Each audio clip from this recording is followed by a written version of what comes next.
Harold Peterson stood in the doorway of the house he'd paid for, staring at bare concrete floors and walls stripped of everything that had once made this place feel like home. And the silence was so complete, so absolute, that he could hear his own heartbeat pounding in his ears as his mind struggled to process what his eyes were showing him. The furniture gone, the television gone, the refrigerator gone, even the curtains torn from the windows, leaving nothing but empty rooms, and the devastating realization that the woman he'd loved, supported, and trusted for an entire year had disappeared with every dollar he'd spent 3 decades saving, leaving him at 68 years old with approximately $12,000 remaining from the $320,000 he'd arrived in Thailand with just 14 months earlier. Harold "Harry" Peterson had dreamed of Thailand for 20 years. He'd watched YouTube videos of pristine beaches and golden temples, read expat blogs about affordable paradise living, and told anyone who'd listen that someday, when he finally retired, he'd leave the humid misery of Tampa, Florida, and spend his final years in the land of smiles. When his wife Dorothy passed away from cancer in 2022, leaving him alone in their small house with nothing but memories and a paid-off mortgage, Harry decided that someday had finally arrived. He sold the house, liquidated his modest retirement accounts, and boarded a one-way flight to Bangkok with $320,000 in savings and a dream he'd nurtured for 2 decades. He believed Thailand would be his reward for a lifetime of hard work, his escape from loneliness, his chance to finally live the retirement he'd always imagined. Instead, Thailand became the place where Harry Peterson lost everything to a 30-year-old massage therapist named Nathita Fasuk, who everyone called Nina, who saw Harry's loneliness and his savings account and decided both were resources to be systematically harvested until nothing remained. This is the story of how a 20-year dream died in 12 months, how a cautious, hard-working man ignored every warning sign because he wanted so desperately to believe he'd finally found happiness, and how the fantasy of Thailand that had sustained him through decades of difficult work collapsed into a nightmare of poverty and regret. If you've been enjoying the stories I create, please consider hitting the subscribe button. Your support is crucial for the growth of this channel and helps me dedicate time to making these videos despite my commitment to a full-time job. Thank you for being here. Harold Peterson was born in 1,955 inches, a working-class neighborhood of Tampa, Florida, the son of a construction worker and a grocery store cashier who taught him that hard work, frugality, and saving for the future were the only reliable paths to security. Harry absorbed these lessons completely, building his entire adult life around the principle of delayed gratification. Work hard now, save carefully, and someday, when you're old, you'll finally be able to enjoy the fruits of your labor. Harry became a mechanic at 19, working at various auto repair shops throughout Tampa, learning his trade through repetition and observation rather than formal education. He was good with his hands, patient with complicated problems, and reliable in ways that made shop owners value him, even if they didn't pay him particularly well. By the time he was 32, Harry had saved enough to open his own small garage, Peterson's Auto Repair on Nebraska Avenue, a 2-bay operation that specialized in older American vehicles and budget-conscious customers. The garage was never hugely profitable, but it provided steady income for nearly 30 years. Harry worked 6 days a week, 10 hours a day, covered in grease and engine oil, fixing transmissions and brake systems, and electrical problems for people who couldn't afford dealership prices. He made enough to support his family, modestly buying a small house in Sulphur Springs, putting food on the table, covering the basics without luxury. Harry married Dorothy Chen in 1979. She was a second-generation Chinese-American woman who worked as a medical receptionist, practical and hard-working like Harry, someone who valued stability over excitement. They had one child, a daughter named Jennifer, born in 1982. The marriage was solid, if unexciting. They rarely fought, rarely laughed, but maintained a functional partnership built on shared financial goals and mutual responsibility. It was in 2003, when Harry was 48 years old, that he first discovered Thailand. A customer at his garage, a retired Navy veteran who'd spent time in Southeast Asia during the Vietnam War era, showed Harry photographs from a recent trip to Thailand: pristine beaches, ornate temples, smiling locals, and most importantly, a cost of living so low that his military pension allowed him to live like a wealthy man. "You should see it, Harry," the veteran said. "A nice apartment costs $300 a month. A full meal costs $2. Beer's cheaper than water. And the weather? Sunshine every day. 80 degrees. None of this Florida humidity that feels like you're breathing through a wet towel." The veteran's descriptions planted a seed in Harry's mind that would grow over the following 2 decades. Harry began researching Thailand obsessively, watching YouTube videos of expats, giving tours of their Thai apartments, reading blogs about retirement visa requirements, studying cost of living breakdowns. He learned that $320,000, which seemed barely adequate for retirement in America, could potentially provide comfortable living in Thailand for the rest of his life. Thailand became Harry's escape fantasy, the mental refuge he retreated to during long days at the garage. When a difficult customer complained about labor costs, Harry would think about sitting on a Thai beach drinking a $2 beer. When Florida's summer heat made the garage unbearable, Harry would imagine Thailand's supposedly more pleasant tropical climate. When Dorothy nagged him about not making enough money, Harry would fantasize about a place where his modest savings would be considered wealth. He told Dorothy about his Thailand dream repeatedly over the years, but she was never interested. "We have a life here, Harry. We have Jennifer. We have the house. We have family. Why would we move to some foreign country where we don't speak the language?" Harry's response was always the same. "Someday, when we retire, we should at least visit, see what it's like. Maybe we'll love it." But "someday" kept getting postponed. The garage needed attention. Jennifer needed support through college. Dorothy's parents needed care in their final years. Life consumed the present, and Thailand remained a distant, perpetually deferred dream. Dorothy was diagnosed with pancreatic cancer in early 2021. The prognosis was poor from the beginning, and she declined rapidly over the following 18 months, despite aggressive treatment.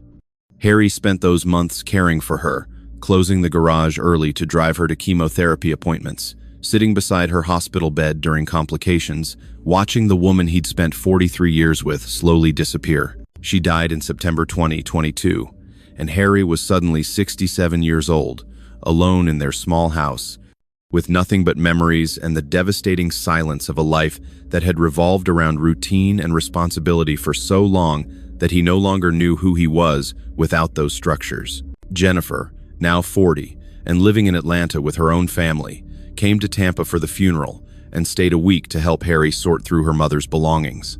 During one of these difficult afternoons, surrounded by boxes of Dorothy's clothes and personal items, Jennifer asked what Harry planned to do now that he was alone. "I'm going to Thailand," Harry said quietly. Jennifer looked up from the box she was packing, surprised. "You're serious? I thought that was just something you talked about." "I've been talking about it for 20 years, Harry said. "Your mother didn't want to go, and I respected that. But she's gone now, and I'm 67 years old. If I don't go now, I never will." Jennifer was concerned, but didn't argue.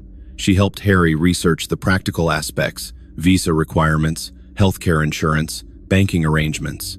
By the time she returned to Atlanta, Harry had made his decision. He would sell the house, liquidate his retirement accounts, and move to Thailand permanently. The house sold quickly in Tampa's hot real estate market for $260,000. Combined with his retirement accounts and the proceeds from selling the garage equipment, Harry had approximately $320,000 in liquid assets. His Social Security wouldn't begin until he turned 70, but he had a small pension from years working at a shop with union benefits, about $900 monthly. Harry calculated that, if he was careful, his savings could last 20 years or more in Thailand. He'd be 88 years old by then, and if he lived longer, he'd have Social Security to fall back on. It seemed like a solid plan, a carefully calculated decision made by a man who'd spent his entire life being cautious and responsible with money. What Harry didn't calculate was meeting Nina. He didn't factor in loneliness or desperation, or the psychological vulnerability of a 67-year-old widower entering a culture he didn't understand, targeting a dream he'd built up so much in his imagination that reality couldn't possibly match his expectations. Harry boarded his flight to Bangkok in November 2022, exactly 2 months after Dorothy's death, carrying 2 large suitcases and a heart full of hope. He believed he was finally claiming the reward for a lifetime of hard work and delayed gratification. He had no idea he was flying directly into the most catastrophic mistake of his entire life. Harry arrived at Suvarnabhumi Airport on a Tuesday evening in November, stepping off the plane into Bangkok's humid air and feeling immediately overwhelmed by the chaos of Southeast Asia's busiest airport. The crowds were dense and fast-moving.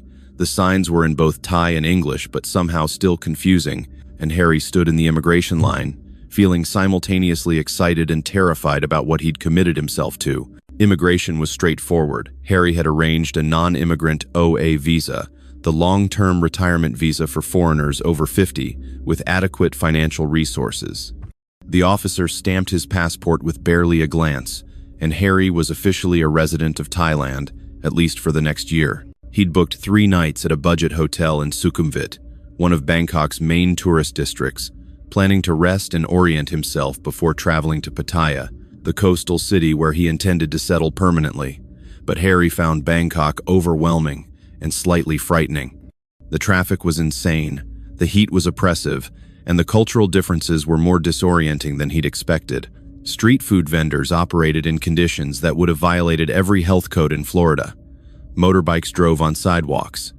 Nothing worked the way Harry expected, and the romantic vision of Thailand he'd built up over 20 years was colliding uncomfortably with the reality of actually living there. After just 2 nights, Harry took a bus to Pattaya, a beach city about 2 hours south of Bangkok that catered heavily to foreign tourists and retirees.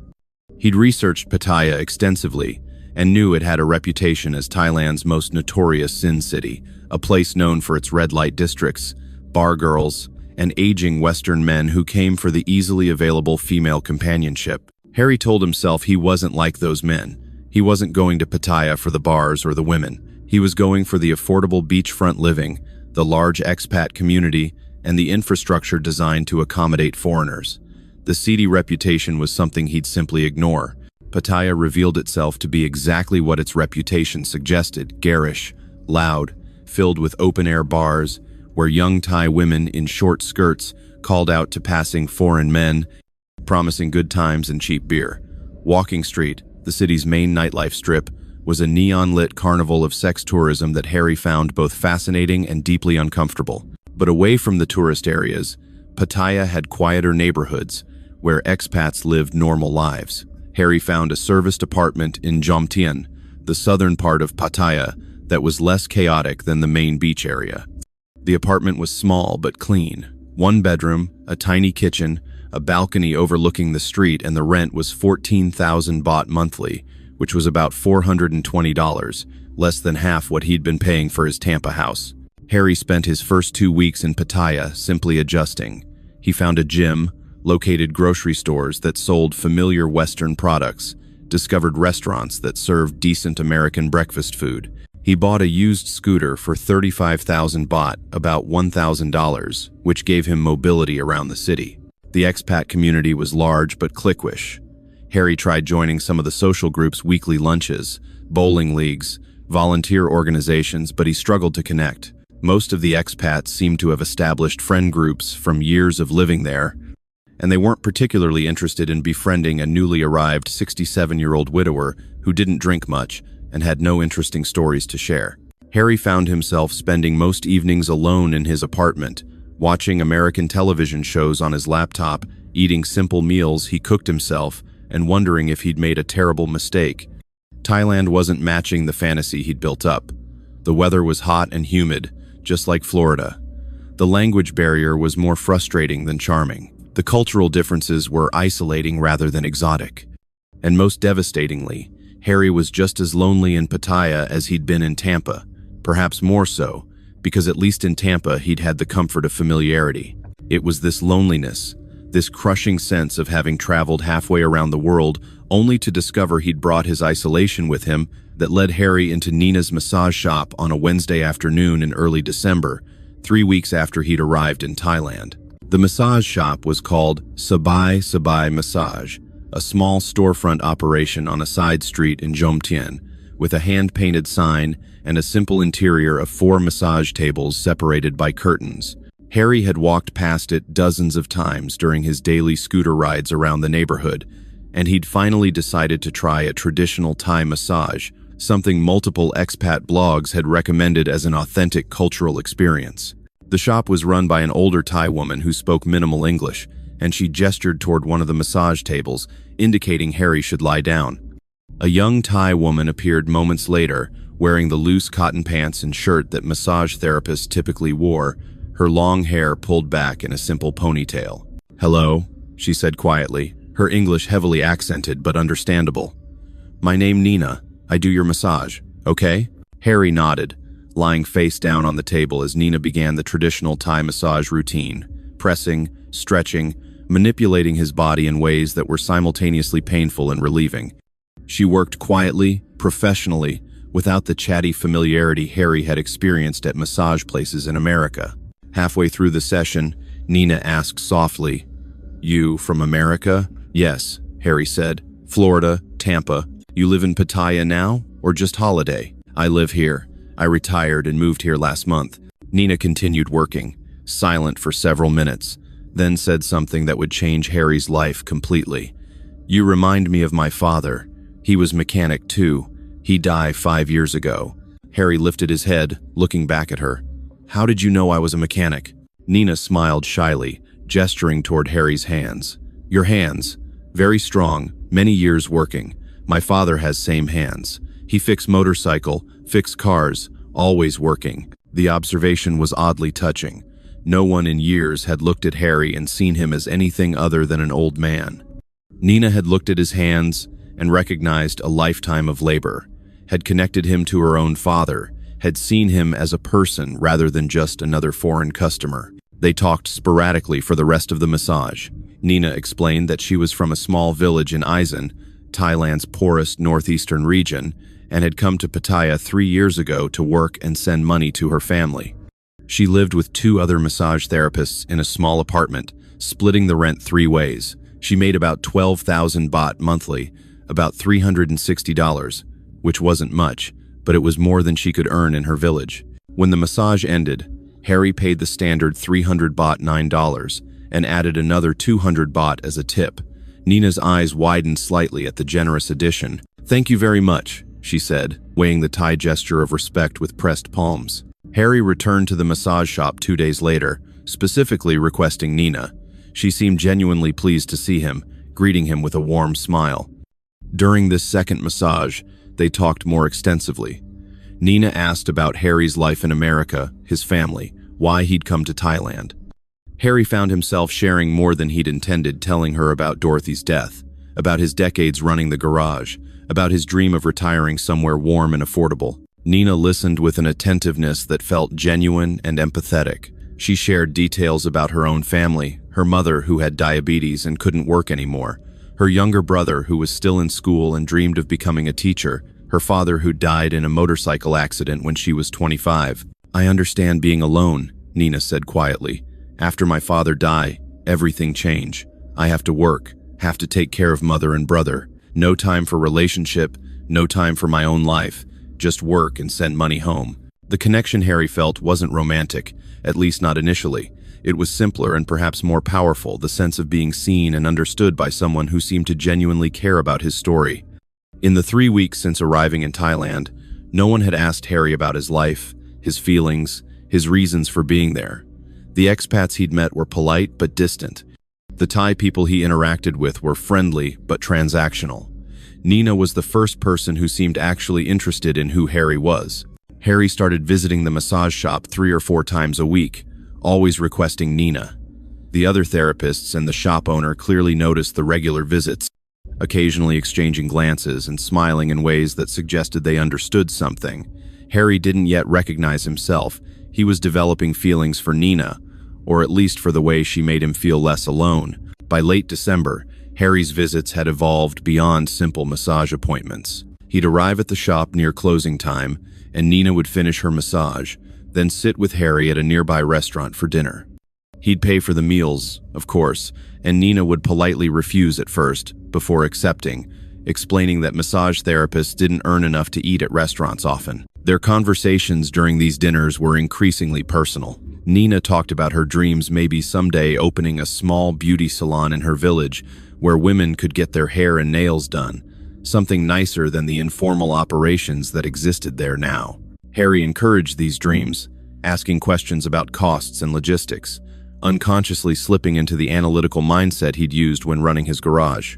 Nina mentioned, casually, that the massage shop work was difficult standing all day, dealing with customers who sometimes made inappropriate requests, earning so little that she could barely save anything after sending money to her family. "I think about quitting sometimes," she said, "but what else can I do? I have no education, no special skills. At least massage work is honest." The comment lodged in Harry's mind. That night, lying in his apartment, he thought about Nina's situation. She was 30 years old, hardworking and respectful, supporting her family from a low-paying job that required physical labor that would become harder as she aged.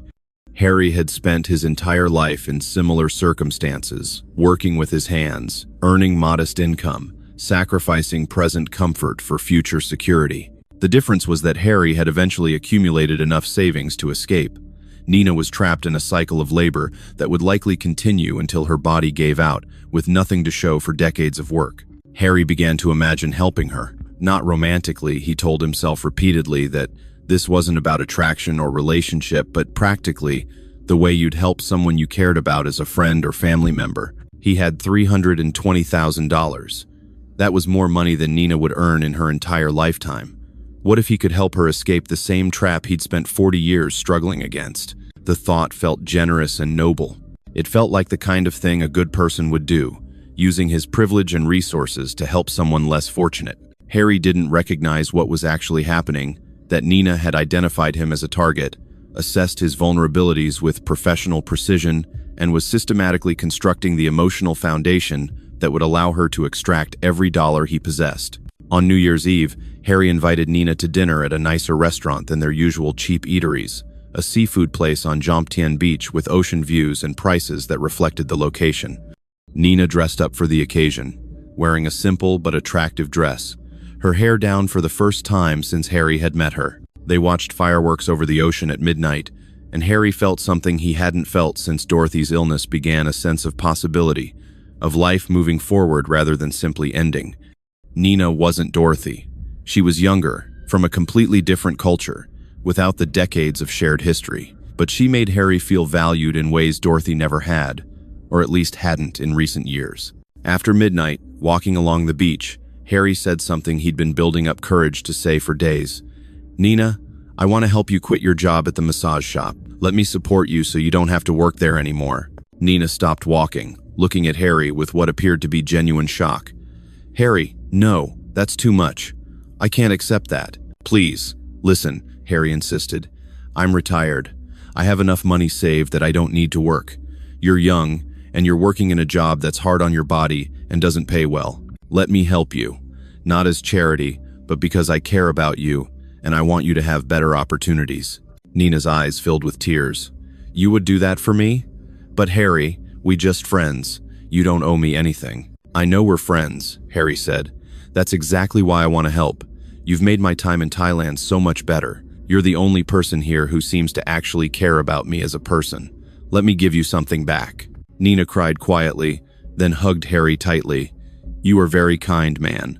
Like my father. Thank you so much." They agreed that Harry would give Nina 20,000 baht monthly, about $600, which was nearly double what she earned at the massage shop. In exchange, Nina would quit her job and spend time with Harry not as an employee, but as a companion and friend who would help him navigate Thai culture, language, and daily life. Nina gave notice at the massage shop immediately, and Harry paid her first month's support in early January. The transformation in their relationship was immediate and dramatic. Nina was suddenly available all the time, meeting Harry for breakfast, accompanying him on errands, helping him practice Thai language, introducing him to aspects of Thai culture he would never have discovered alone. She moved out of the apartment she shared with other massage therapists and rented a small studio closer to Harry's place. Harry helped with the deposit, 30,000 baht, and bought her a used scooter, 25,000 baht, so she could travel independently. The expat community noticed the relationship, and several men warned Harry about what they perceived as obvious exploitation. One Australian man at the gym approached Harry directly. "Mate, you know she's just using you, right? Girl quits her job, You're paying her rent and buying her things? This is classic bar girl behavior. You're her ATM. Harry bristled at the characterization. Nina's not a bar girl. She worked at a massage shop. Completely legitimate, and I'm not some fool who can't tell the difference between genuine affection and someone working an angle. The Australian shook his head but didn't push further. Harry told himself the man was just cynical, projecting his own bad experiences onto Harry's situation. Nina was different. Their relationship was different. By February, Nina was calling Harry her boyfriend, though their relationship wasn't sexual. Harry was 67 years old and hadn't been intimate with anyone in years. Nina never pushed for physical intimacy, seeming content with companionship, and Harry convinced himself that their relationship was based on genuine emotional connection rather than transactional expectation. It was in March that Nina first mentioned family problems. Her mother's diabetes had worsened, she explained, and the local hospital in her village was demanding payment before they'd provide treatment. The cost was 80,000 baht, about $2,400. I don't know what to do, Nina said, crying. If she doesn't get treatment, she could die. But I have no money saved, and my brother is still in school. Harry, I'm so sorry to tell you this problem. You have already done so much for me. Harry didn't hesitate. He transferred 80,000 baht to Nina's account that same day, and she traveled to her village immediately to arrange her mother's treatment. She was gone for 3 days, sending Harry occasional updates and photos, pictures of an older woman in a hospital bed, Thai language documents that appeared to be medical bills, messages expressing gratitude and relief. When Nina returned to Pattaya, she was emotionally exhausted but deeply grateful. She cooked dinner for Harry at his apartment the first time she'd been inside his place, and they sat together on his small balcony, watching the street below. My mother is okay now because of you, Nina said quietly. I will never forget this kindness. In Thai culture, when someone saves your family, they become like family. You are like family to me now, Harry. The comment filled Harry with warmth and purpose. He'd spent 67 years working to support his own family, and now he was supporting Nina's family too, using his resources to make a real difference in people's lives. It felt meaningful in ways his garage work never had. What Harry didn't know was that Nina's mother wasn't in the hospital. The photos she'd sent were of a random woman in a hospital bed. The documents were fabricated, and the 80,000 baht had gone toward paying off Nina's gambling debts at a local casino. Harry was being systematically defrauded, but the emotional foundation Nina had constructed was so solid that questioning her never seriously occurred to him. She'd made him feel valuable, needed, and connected in ways he'd been desperately craving since Dorothy's death. Challenging her stories would mean risking that connection, and Harry couldn't bear the thought of being alone again. April brought new financial requests that escalated in frequency and amount. Nina's brother needed money for university tuition, 60,000 baht. Her family's house needed repairs after heavy rains, 45,000 baht. Her younger sister needed money for vocational training, 30,000 baht. Each request came with detailed explanations and emotional appeals. Nina would cry, apologize for asking, insist she had no other options. Harry would reassure her that he was happy to help, that he had savings specifically for situations like this, that he wanted her family to have better opportunities. By the end of April, Harry had transferred approximately 300,000 baht beyond his regular monthly support, roughly $9,000 in just 6 weeks. His savings account was down to about $280,000, which still seemed adequate but was declining faster than he'd planned. In May, Nina proposed something more substantial, building a house for her family in their village. She explained that her family currently lived in a small wooden structure that was deteriorating, with no proper bathroom and a roof that leaked during monsoons. Building a modest house with concrete walls and a proper bathroom would cost approximately 600,000 baht, about $18,000, but it would give her mother a safe, comfortable place to live for the rest of her life. Harry visited Nina's village for the first time in mid-May to see the property and meet her family. The village was exactly as Nina had described, rural, poor, but beautiful in its simplicity. Rice paddies stretched to the horizon, children played in dusty streets, and everyone seemed to know each other. Nina's family welcomed Harry with elaborate ceremony. Her mother, a tiny woman who looked much older than her years, thanked him repeatedly through Nina's translation. Her brother, a shy teenager, shook Harry's hand formally. Extended family members appeared: aunts, uncles, cousins, all expressing gratitude to the foreign man who was helping their family. Harry felt proud walking through the village with Nina, seeing the respect people showed him, feeling like his presence and resources were making a genuine difference. The house location was a small plot of land next to her mother's existing structure, and a local contractor provided estimates and plans that seemed reasonable and well organized. Harry approved the project, transferring 600,000 baht to Nina's account for the construction. Building began almost immediately, and Nina sent Harry daily progress, photos, foundation being poured, walls going up, roof being installed. The transformation looked impressive and genuine, but there were constant additional costs. The contractor needed more money for materials, an additional 100,000 baht. The land title registration required fees Harry hadn't anticipated, 60,000 baht. The furniture and appliances to make the house livable, another 120,000 baht. By the time the house was completed in July, Harry had spent approximately 1 million baht, about $30,000, which was significantly more than planned, but still seemed reasonable for a permanent structure that would benefit Nina's family for generations. The house was simple but solid: 2 bedrooms, a living area, a modern bathroom, and a covered porch. Nina's mother cried when she saw the finished building, and Harry felt emotions he couldn't quite articulate: pride, purpose, the sense that he'd done something genuinely meaningful with his life savings. What Harry didn't know was that the house had actually cost about 400,000 baht to build. Nina had pocketed the difference, inflated the additional costs, and used the money to fund a lifestyle Harry never saw: designer handbags, expensive dinners with friends, shopping trips to Bangkok. Harry's savings were now down to approximately $230,000. He'd spent $90,000 in just 8 months, far more than his careful budget had planned for. But he told himself it was temporary. Once the house was complete and Nina's family was stable, the major expenses would stop. He had no idea the real extraction hadn't even begun yet. In August, Nina suggested they open a joint bank account. She explained the reasoning carefully. It would make it easier for her to help with Harry's monthly expenses, to pay bills and handle errands that required Thai language skills, and it would demonstrate their commitment to building a life together. In Thai culture, couples share everything, Nina explained. Money, property, everything is together. If we have joint account, it shows we trust each other completely. Harry hesitated. Opening a joint account meant giving Nina direct access to his savings, which violated every principle of financial caution he'd practiced throughout his life. But refusing seemed like a statement of distrust that would damage their relationship.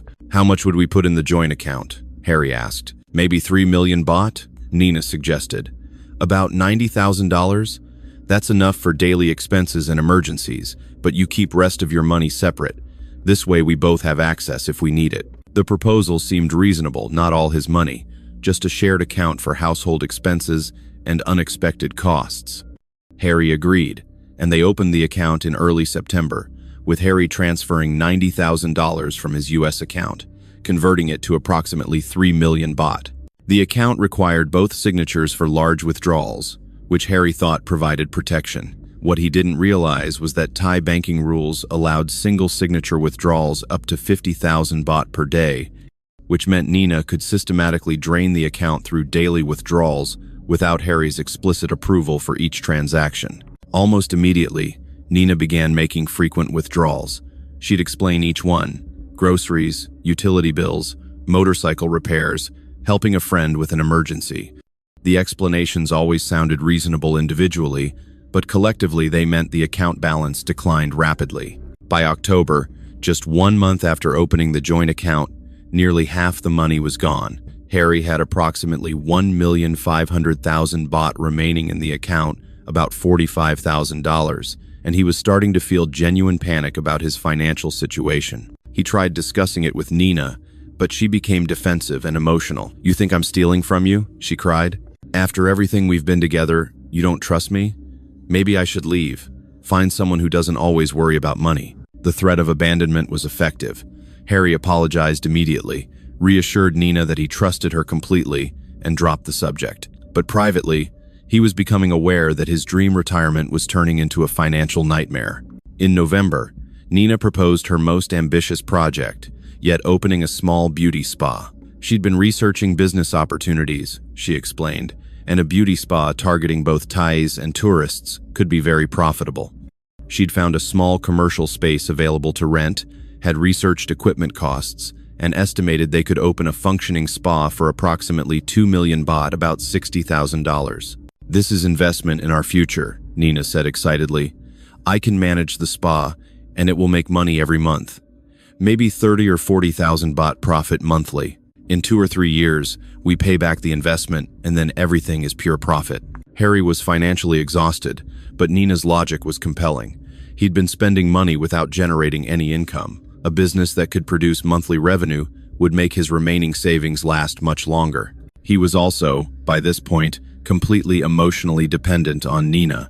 She was his only meaningful relationship in Thailand, his only source of companionship and purpose. The thought of refusing her request and potentially losing her was unbearable. Harry used the remaining funds in their joint account, 1,500,000 baht, and added another 500,000 baht from his personal account, bringing the total investment to 2 million baht, $60,000. The spa build-out began in December. Nina handled all aspects, signing the lease, buying equipment, hiring staff, managing contractors. Harry's role was simply providing money when requested, which he did repeatedly as costs escalated beyond initial estimates. By January, 1 year after Harry had arrived in Thailand with $320,000 in savings, he'd spent approximately $280,000, nearly 90% of his life savings. His remaining balance was approximately $40,000, barely enough to cover 1 year of modest living expenses, and he still hadn't actually seen the spa in operation. Nina always had reasons why he couldn't visit yet: construction delays, permitting issues, staff training. She sent photos showing progress, but Harry never actually set foot in the location. In early February, Harry needed to leave Thailand briefly to renew his retirement visa. Thai visa regulations required him to exit the country and re-enter, which most people did by traveling to nearby Laos or Cambodia for a few days before returning. Harry arranged a 3-day trip to Vientiane, the capital of Laos, just across the border from Thailand. Nina helped him prepare for the trip, making sure he had all necessary documentation, and promised she'd continue supervising the spa during his absence. The visa run was straightforward but exhausting. Harry took a bus to the Thai-Lao border, crossed on foot, spent 2 nights in a cheap Vientiane hotel, then returned through immigration with a fresh visa stamp allowing another year in Thailand. He returned to Pattaya on a Thursday afternoon in mid-February, tired but relieved to be home. He tried calling Nina from the bus station to let her know he'd arrived, but her phone went directly to voicemail. He sent text messages that showed as delivered but received no response. Harry wasn't immediately worried. Nina sometimes let her phone battery die, or she might have been busy at the spa. He took a motorcycle taxi to his apartment, planning to rest and then visit Nina at her studio later in the evening. His apartment was exactly as he'd left it. Nothing disturbed, everything in its place. He showered, changed clothes, and tried calling Nina again. Still no answer. At 7 in the evening, Harry drove his scooter to Nina's studio apartment. The door was locked, no lights visible through the window. He knocked repeatedly, but no one answered.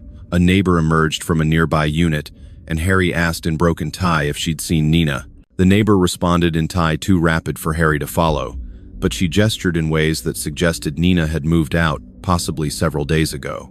Harry felt the first flutter of real fear. He drove to the location where Nina's beauty spa was supposedly operating, an address he'd memorized from the lease documents she'd shown him. The location was a small commercial space in a busy area of Pattaya, and when Harry arrived, his heart sank. The space was closed, with metal shutters pulled down. A "for rent" sign was attached to the shutter, with a phone number for the property owner. Harry called the number immediately, and the owner, a Thai man who spoke decent English, explained that the space had been rented briefly about 3 months ago, but the tenant had abandoned the lease after just 1 month, leaving without paying the final 2 months' rent. "Do you know who rented it?" Harry asked, his voice shaking. "A woman named Nat Theda. She said she was opening a beauty spa, but she never really operated. She moved some equipment in, then disappeared. I still have some of her things in storage if she comes back." Harry asked to see what remained. The owner opened a storage room, revealing a few cheap massage beds, some mirrors, and basic beauty equipment, probably worth about 50,000 baht total, a tiny fraction of the 2 million baht Harry had given Nina for the spa. Harry drove next to the house he'd built in Nina's village, a 3-hour trip into Eisen that he made in a state of panic and denial. He arrived late at night, but lights were on in the house. He knocked, and an older woman answered, not Nina's mother, but someone who looked vaguely familiar from his previous visit. Through broken communication, Harry understood that Nina's family had moved out months ago. This woman was a relative who was now living in the house, and she had no idea where Nina had gone. She seemed genuinely confused about who Harry was and why he was looking for Nina. Harry drove back to Pattaya in darkness, crying behind his helmet visor, his hands shaking so badly he probably shouldn't have been driving. He stopped at a 7-Eleven, bought a bottle of cheap whiskey, and sat in the parking lot drinking and trying to process what was happening. Nina was gone. The spa had never existed. The house he'd built was occupied by people who claimed not to know him, and his bank accounts, he pulled up his mobile banking app with trembling hands. The joint account had been completely drained. 0 baht remaining. Harry checked his personal account, the one Nina didn't have access to. It showed approximately $12,000, all that remained of the $320,000 he'd arrived with just 15 months earlier. He'd been systematically defrauded, and the woman he'd trusted completely had disappeared with everything he'd spent 40 years saving. Harry spent the following 2 days in his apartment, barely eating, trying to comprehend the full extent of his situation. He'd lost approximately $308,000 in just over a year. His remaining savings of $12,000 would last maybe 3 or 4 months at his current burn rate, and then he'd be completely dependent on his $900 monthly pension. He couldn't afford to stay in Thailand. The retirement visa required proof of adequate funds, and $12,000 didn't meet the requirements. He'd need to return to America, but he had no home to return to, no family willing to take him in, and no resources to start over. Harry filed a police report at the Pattaya police station, but the process was frustrating and ultimately futile. The officers were sympathetic, but explained that because Harry had voluntarily transferred money to Nina, proving fraud would be extremely difficult. The joint account had been accessed with valid authorization. The house was owned by Nina's family, not Harry. The spa lease had been in Nina's name. Everything had been structured to be legally untouchable. "You gave your girlfriend money," the police officer said through a translator. "She spent it. That's not a crime. That's a relationship." Harry tried explaining that Nina had lied about everything: her family situation, her business plans, her feelings for him. But the officer just shrugged. "Many foreign men have this problem in Thailand. Next time, be more careful." Through expat forums and contacts, Harry discovered he wasn't Nina's first victim. She'd been running variations of the same scam for at least 5 years, always targeting older foreign men, always using the massage therapist cover story, always building emotional connection before systematically extracting money. A private investigator contacted Harry after seeing his police report, offering to locate Nina for a fee. Harry couldn't afford the investigator's rates, but the man shared some information out of professional courtesy. Nina had already moved to Phuket and was working under a different name, targeting a new victim. "She'll probably extract another $200,000 or $300,000 before that guy realizes what's happening," the investigator said. "Then she'll move to another city and start over. These women are professionals. They know exactly how to manipulate lonely foreign men, and they rarely face consequences." Harry's daughter Jennifer learned about the situation in March, when Harry finally called her to explain why he'd be returning to America soon. Her reaction was a mixture of sympathy, frustration, and anger. "Dad, how could you be so stupid?" she said, her voice breaking. "You spent almost everything on a woman you met at a massage parlor? You didn't think that was suspicious?" "She wasn't like that," Harry said weakly. "She seemed genuine. She reminded me of how your mother used to be, before the illness. I thought I'd found someone who actually cared about me." "She cared about your money," Jennifer said bitterly. "And now what? You're 68 years old with $12,000 and no place to live. What are you going to do?" Harry didn't have an answer. He'd spent 20 years dreaming of Thailand, and 1 year there had destroyed him financially and emotionally. He bought a one-way ticket to Tampa for early April, using most of his remaining cash. Jennifer agreed he could stay with her family in Atlanta temporarily while he figured out longer-term plans, though her tone made clear this arrangement wouldn't be permanent. Harry's final weeks in Pattaya were spent liquidating his few remaining assets, selling his scooter, terminating his apartment lease, saying goodbye to the few expats who'd become casual acquaintances. Most were sympathetic but not surprised. "This happens more often than you'd think," one British expat told Harry over a final beer. "Thailand is great if you're careful and skeptical, but if you're lonely and trusting, this country will eat you alive. You're not the first, and you won't be the last." Harry boarded his flight to America on a Monday morning in April, leaving Thailand with one suitcase, $1,200 in cash, and the devastating knowledge that his 20-year dream had been a delusion that collapsed the moment it encountered reality. Harry arrived in Atlanta on a Tuesday evening, and Jennifer picked him up from the airport. The car ride to her house was mostly silent, both of them too emotionally exhausted for meaningful conversation. Jennifer's husband Mark was polite but distant, and their two teenage children were confused about why their grandfather was suddenly living with them. Jennifer had prepared the guest bedroom, a small room that had previously been used for storage. Harry unpacked his single suitcase and sat on the bed, staring at the walls, trying to comprehend how his life had collapsed so completely in such a short time. Over the following weeks, Harry attempted to rebuild some form of stability. He applied for Social Security benefits, which he could now claim at 68, providing about $1,300 monthly. Combined with his $900 pension, he'd have about $2,200 monthly income. Not much, but enough to survive if he was extremely careful. He looked for affordable senior housing in Tampa, wanting to return to the city he'd lived in for most of his life. The cheapest one-bedroom apartments he could find were about $900 monthly, which would leave him with $1,300 for all other expenses: food, utilities, healthcare, transportation. It would be tight, but manageable if nothing went wrong. Harry moved back to Tampa in June, renting a small apartment in a rough neighborhood he never would have considered living in before. The apartment was old and poorly maintained, with thin walls, broken air conditioning, and neighbors who played loud music at all hours.